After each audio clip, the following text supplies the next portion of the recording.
ನಾವಿದನ್ನ ಒತ್ಸೋಗೆ ಅಂತ ಕರಿತೀವಿ, ಅಲ್ಲಿನ ಜನ ಇದನ್ನ ಇಡಿಯಪ್ಪಂ ಅಂತ ಕರೀತಾರೆ. ಪದಾರ್ಥ ಒಂದೇ, ಭಾಷೆಯ ಪದಗಳು ಬೇರೆ ಅಷ್ಟೇ.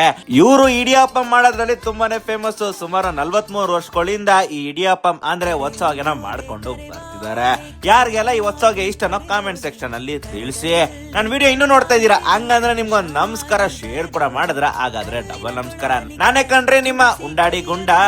ಈ ಅಂಗಡಿ ಹೆಸರು ಬಂದು ಬರ್ಮಾ ಇಡಿಯಪ್ಪ ಕಡಾಯಿ ಅಂತ. ಇದಿರೋದು ನಮ್ಮೂರಲ್ಲ, ಮಧುರೈಯಲ್ಲಿ, ಅದು ಕೂಡ ಅಣ್ಣಾನಗರಲ್ಲಿ ಈ ಅಂಗಡಿ ಬರುತ್ತೆ. ಈ ಅಂಗಡಿನ ಒಂದ್ ಅಜ್ಜಿ 1978 ಶುರು ಮಾಡಿದ್ದು. ಈಗ ಅವ್ರ ಮಕ್ಳು ಮೊಮ್ಮಕ್ಳು ನಡೆಸ್ಕೊಂಡ್ ಬರ್ತಿದ್ದಾರೆ.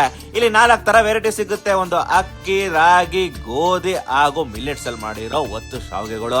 ನಾವು ಹೋದಾಗ ಅಕ್ಕಿ ಮತ್ತೆ ರಾಗಿಯಿಂದ ಮಾಡಿರೋ ಒತ್ತು ಶಾವಿಗೆ ಇತ್ತು, ಅದನ್ನೇ ತಗೊಂಡ್ವಿ. 2 ಸೇಸಿ 30 ರೂಪಾಯಿ. ಅದ್ರ ಮೇಲೆ ಕಾಯಿ ಹಾಲು ಹಾಗೆ ಬೆಲ್ಲ ಹಾಕ್ಬಿಟ್ಟು ಕೊಡ್ತಾರೆ. ಕಳಿಸ್ಕೊಂಡು ತಿಂತಾ ಇದ್ರೆ ಸ್ವರ್ಗ ಗುರು. ಮಧುರೈಗೆ ಹೋದ್ರೆ ಮಿಸ್ ಮಾಡದೆ ಈ ಜಾಗದಲ್ಲಿ ಹೋಗಿ ಟ್ರೈ ಮಾಡಿ, ಪಕ್ಕ ಟೇಸ್ಟ್ ಗೆ ಕಳೆದೋಗೋದಂತೂ ಗ್ಯಾರಂಟಿ. ಒಟ್ನಲ್ಲಿ ಕಷ್ಟಪಟ್ಟ ಇಷ್ಟಪಟ್ಟ ವಿಡಿಯೋನ ಕೊನೆವರೆಗೂ ನೋಡಿದಿರಾ, ತುಂಬ ಧನ್ಯವಾದಗಳು. ಈಗ ಮುಂದಿನ ಸಿಗ್ತೀನಿ. ಟಾಟಾ, ಬಾಯ್ ಬಾಯ್.